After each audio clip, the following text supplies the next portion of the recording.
welcome to Live from Coco's Cabinet. You are here live on Blast Radio or on my YouTube channel, and it's wonderful to have you. It's great to be here. It's Saturday night.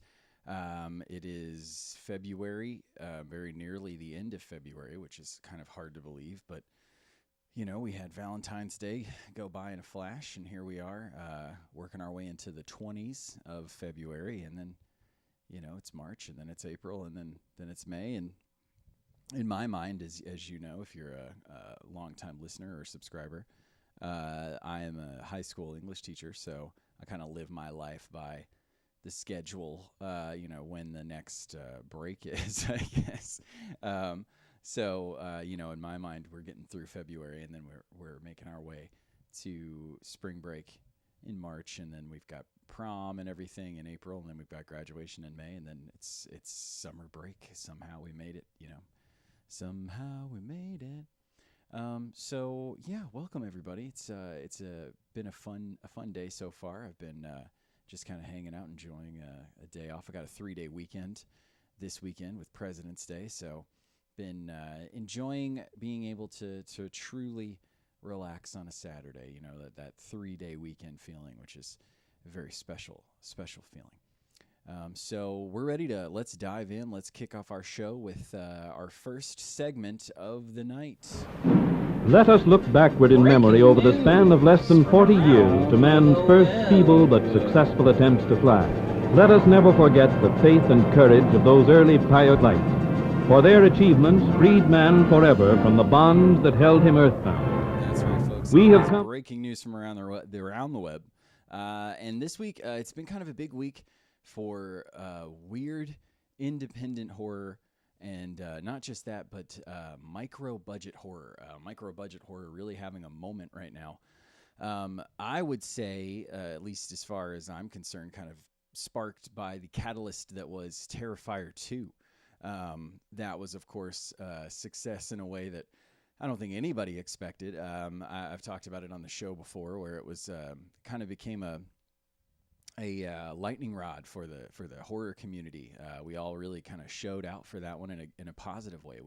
We had an opportunity to see a kind of an epic unrated slasher in the movie theater, and we came out in droves, and it was a crazy success. $250,000 budget ended up making $15 million.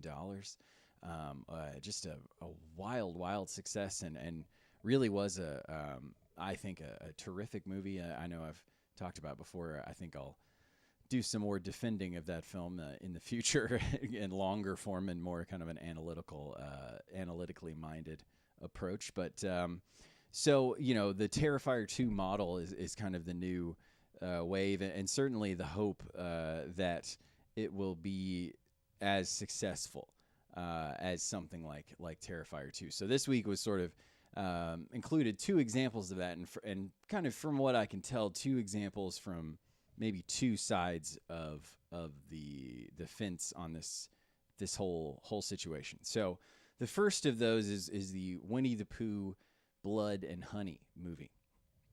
And you heard that right. If you haven't heard of this is a slasher film featuring the characters from A.A. Milne's classic childhood book series, Winnie the Pooh.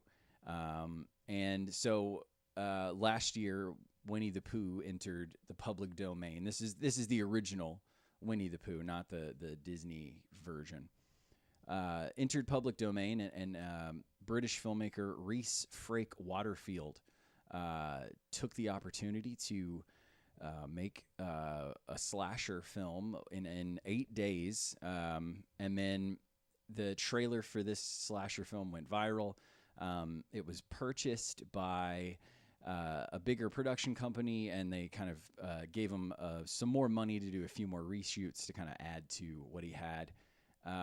And then they put it in theaters, and it opened the week prior to this, so not this last week, in Latin America, and namely in Mexico, made $1 million in Mexico, just Mexico. And the budget for this is supposed to be around $100,000, so this is already wildly profitable. and then you have it's opened in America. It's been open for about this week, this past week, and it's made around $700,000. So it's nearly made it to $2 million against $100,000 budget, and the reviews have been really, really bad. And now I will say the reviews for Terrifier 2 were also, depending on where you were reading them, pretty negative and pretty harsh. But the reviews now I will also preface this by saying I have not seen it yet. But the reviews have largely kind of discussed that it feels like a really hollow cash in. And, that's what it looks like on the surface as well, right? Kind of take this beloved childhood property and turn it on its head. And now I'm not saying that can't, reap interesting results if done with care and properly. And I would love to believe that this is a case for that as well. And certainly everybody involved with the film, I'm sure they worked really hard, and it's an incredible thing to make. Any movie is a miracle. The work that it goes into making one of these and pulling it off is just sort of wild. So certainly pulling it off in 8 days as well. But what I worry about is that we are going to be in an attempt to cash in, where the people are kind of so desperate to save the theatrical world, that they're willing to release just about anything. The other example of this being, sort of a negative thing, I think would be the Mean One that came out around Christmas time, the Grinch slasher movie, which by all accounts was also just bottom of the barrel, terrible. Didn't really want to be anything other than a cash in, and just counting on the fact that you would think it's shocking to see the Grinch murder somebody. And that's kind of what I'm hearing about Winnie the Pooh, Blood and Honey, that it's just like, oh, look, Winnie the Pooh murdering somebody, and that's kind of the bulk.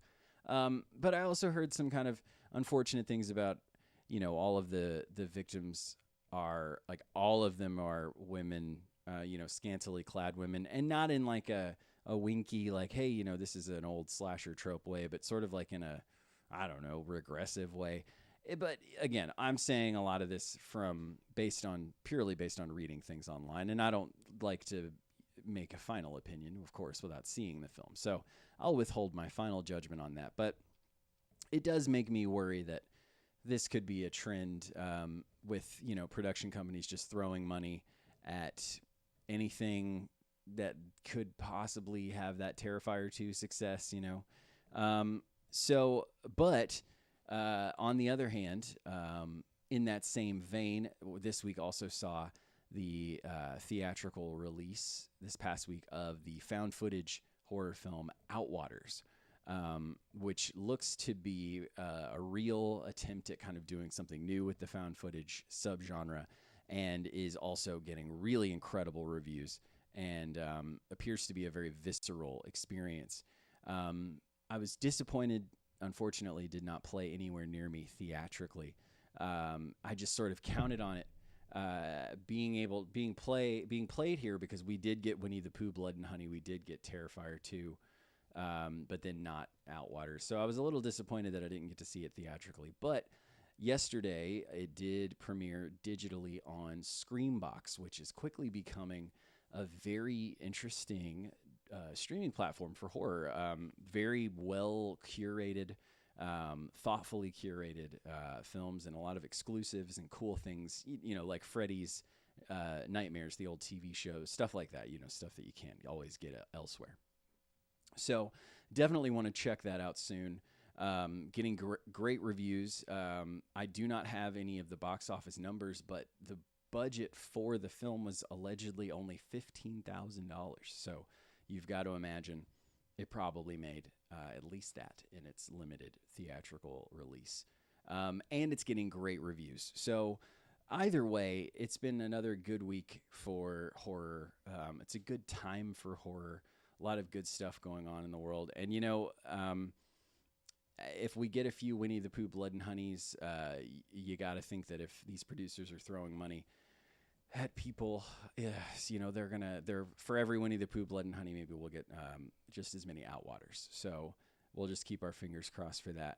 So again, kind of an exciting week for this micro budget trend. Good things happening, bad things happening, but things are happening in the world of horror, and that's always exciting and fun. So that's your news from around the web for this week.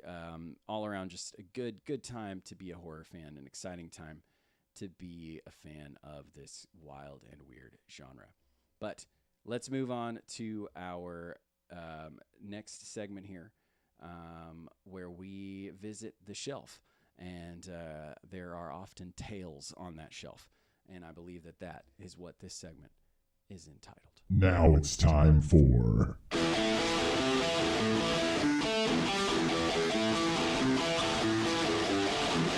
Tales from the Shelf. That's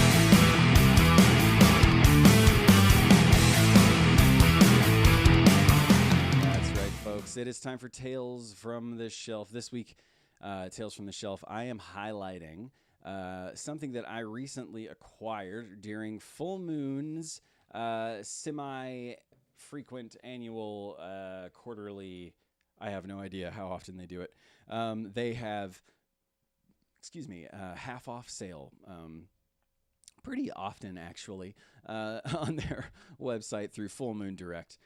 If you've been following me since I started my Instagram page, what really kind of inspired me to start my Instagram page, Coco's Cabinet, last year, it's kind of nearing my 1-year anniversary, was the sharing my growing Full Moon collection on VHS, and I was kind of in the process of falling in love with that studio, and in the process of falling in love, and I've mentioned this many times on the show, it's that wild, blissful period where I was reading every book I could and articles and watching every movie and feverishly collecting these things, and has been an obsession of mine since Full Moon, and reading all about the history of Charles Band's Wild Studio and all the people involved and the kind of passed through his world. It's a really interesting and wild story. I didn't want to pass up the opportunity to get some cool items from the Full Moon Direct store, but I did not expect to get as lucky as I feel like I did. My real win, my purchase that I made, was the Puppet Master Music Collection on vinyl. And if you are watching on my YouTube channel, you can see that wonderful cover there, a collection of the music that Richard Band composed for the Puppet Master films, all the way from the original in 1989 up to even Puppet Master 10 Axis Rising from 2012. On vinyl, the back has this wonderful picture of Blade with the composer outfit on, Blade the puppet, of course. It was only $8 on vinyl, and it's just a real exciting. I'm a huge fan of Richard Band's music, and from the beginning, when I started watching these Full Moon movies, noticed how wonderful his music was in these, often really ridiculous movies.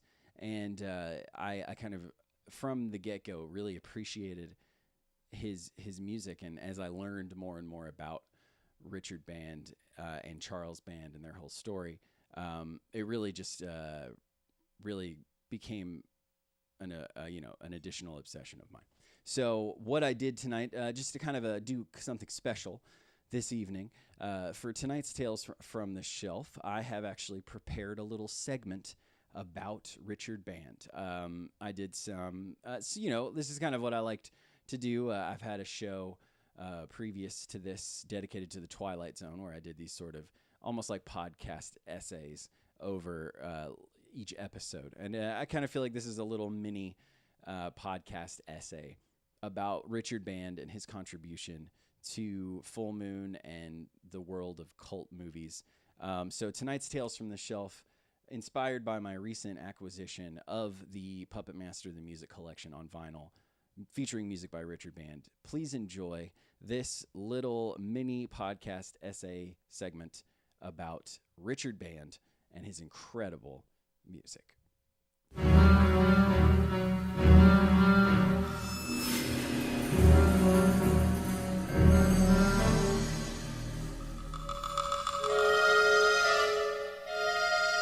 While his brother Charles' band has always been the public face of Full Moon Pictures, and certainly deserves the credit he receives for creating both Empire Productions and Full Moon Pictures, Richard Band's music has consistently remained the unsung hero of these outrageous and often deeply ridiculous films.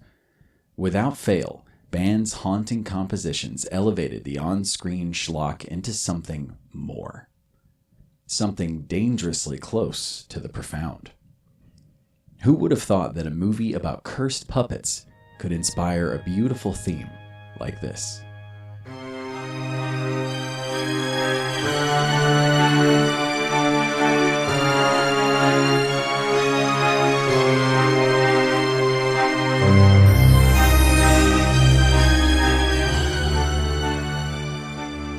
If you know anything about Charles Band's wild and unique upbringing, then you know Richard's story as well.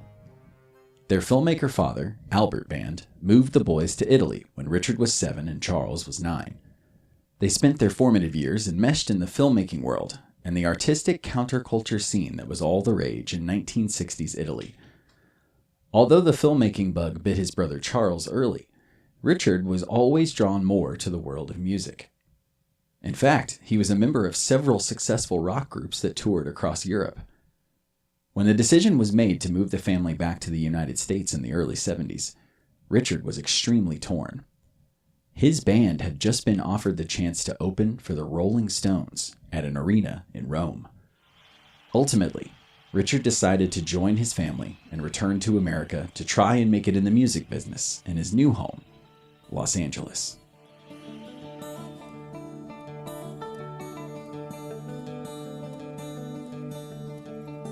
Sadly, Richard found his new home packed to the gills with musicians just like him who were looking for their big break.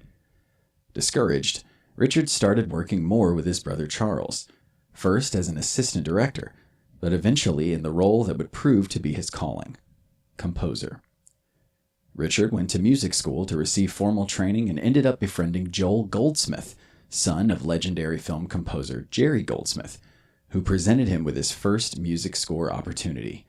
He and Joel would co-score the Charles Band-produced cult classic Laser Blast. Their budget? $1,000.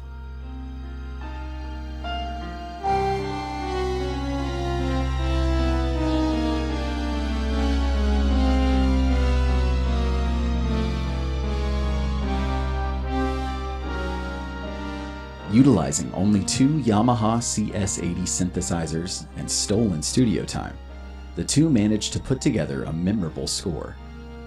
For his next project, Richard would be making an enormous jump.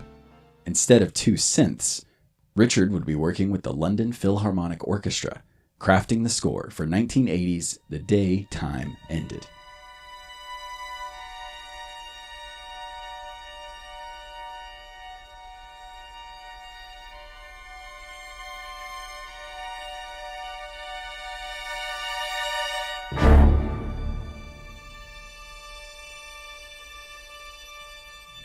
Once again produced by his brother Charles, the film starred Christopher Lee and is universally considered not that great.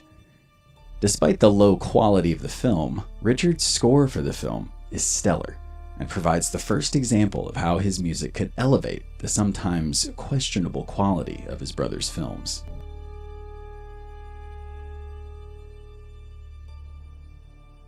Perhaps the finest example of this musical elevation is the music Richard composed for the 1981 film, The Alchemist. Directed by his brother Charles under the pseudonym James Amante, The Alchemist is a complete mess.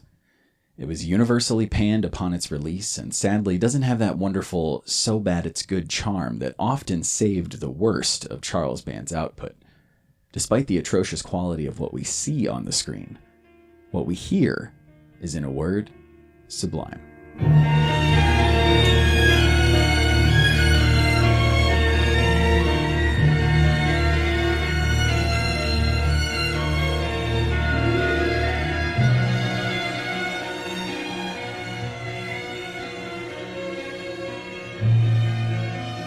Obviously, his brother felt the same, as he would reuse music from this score in 11 other films belonging to both his Empire era and his later Full Moon era.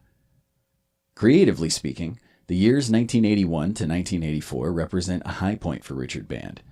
He created memorable scores for films like The House on Sorority Row, Metal Storm, Mutant, and Sword Kill, which were defined by their lush arrangements and moving melodies. Richard would continue to work closely with his brother and scored most of the major Empire releases from 1981 to 1989, including the now iconic scores for classics like Reanimator and the fully electronic score for the underrated Rennie Harlin-directed 1987 film Prison. Then, in 1989, Richard would score the first film released by his brother's new studio, Full Moon Entertainment. That film, the original Puppet Master.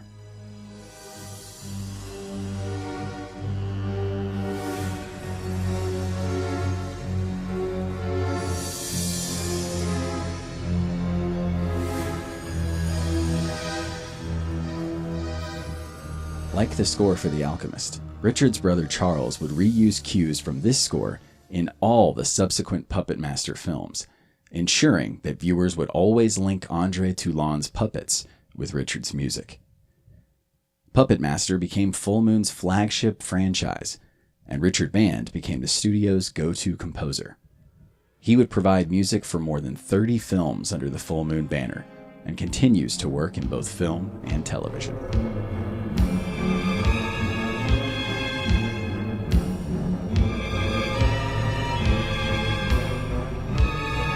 When someone mentions Full Moon or Charles Band, you might conjure up images of over-the-top violence, scantily clad women, and questionable production quality. While these images are certainly warranted, Richard Band's music is just as important to the enduring legacy of Charles Band's B-movie empire. While Charlie gets most of the limelight, Richard Band deserves a place in the Cult Movie Hall of Fame. To be sure, he will always enjoy a distinguished place here in the cabinet.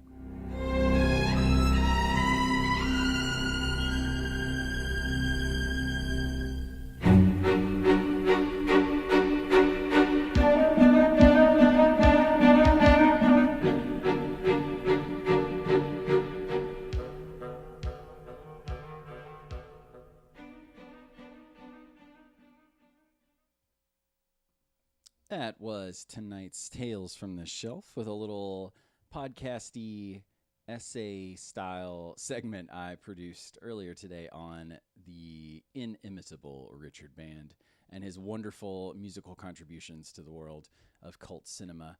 As I mentioned before, big fan of Richard Band and very excited and proud to have this awesome vinyl in my collection, which is tonight's Tales from the Shelf. And it is fittingly tonight's next segment is also going to be focused on that release, which is, of course, our fan favorite.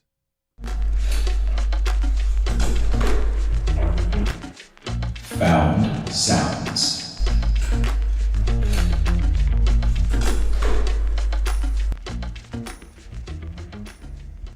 That's right, Found Sounds, the segment of the show where I play audio from weird things that I collect. And I thought this week that, a vinyl of the music from the Puppet Master films on vinyl.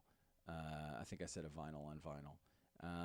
That is, maybe not the most common thing to have in your collection. So I wanted to celebrate that really tonight, to have that be our real focal point, is Richard Band and his music. So tonight's Found Sounds will feature the graveyard / main title of Puppet Master, composed and performed by Richard Band. And it's going to be coming to you tonight live from the vinyl release that I have shared with you, that I was so thrilled to get in their recent Full Moon 50% off sale. So please enjoy this Found Sounds tonight, coming to you directly from the vinyl. Sorry about that little bit of sound there from the that, of course, is part of the music that you're about to hear. My YouTube audience, you have lost the visual there because I am transitioning over to the turntable where I'm going to play once again from the vinyl Graveyard / main title. This is from Puppet Master 1 and, of course, reused in Puppet Master 2 and many subsequent films, but specifically those two films. Coming to you directly from the vinyl here on Live from Coco's Cabinet on Found Sounds.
Found Sounds.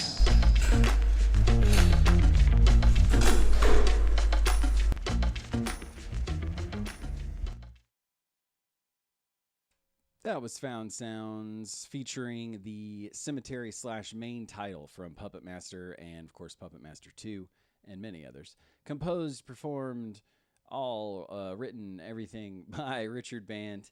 And prior to that, on tonight's Tales from the Shelf, also featured that segment there focused on Richard Band. Tonight's episode dedicated to the wonderful work that he contributed to the world of cult movies, all around notable, iconic contributions. So tonight, hope you enjoyed those two segments focused on the music of Richard Band, and I hope you enjoyed tonight's episode overall. It has been a delight to spend this Saturday evening with you. Tonight's episode featuring the segment dedicated to Richard Band.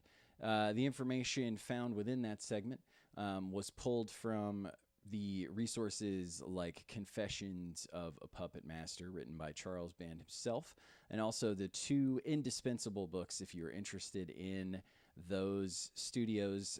Full Moon came from the video aisle, and Empire of the Bees, the wild movie world of Charles Band. That one focused on his Empire period, and then the first book, it came from the video aisle, focused on the Full Moon period. Those are absolutely chock full of indispensable information. If you're interested in this stuff, get those books and read all about it. Just even barely scratch the surface with the slight bio that I gave you tonight of Richard Band. I will put links to those books in the show notes on Twitter. I will put a link as well. Instagram at Coco's Cabinet of Curiosities. Twitter at Coco's Cabinet. YouTube at Coco's Cabinet. I will have that in the notes under the episode as well. And of course, you can find me back here in 1 week live from Coco's Cabinet every week here on Blast Radio and on my YouTube channel. And as always, I want to thank each and every one of you for tuning in. If you feel like supporting the show, that is now very easy with Coco's Cabinet Plus. For as little as $3 a month, you can support the show. The link to do that is on my Buzzsprout website, which is my podcast hosting website. But that is also available in the show notes when this comes out as a podcast tomorrow.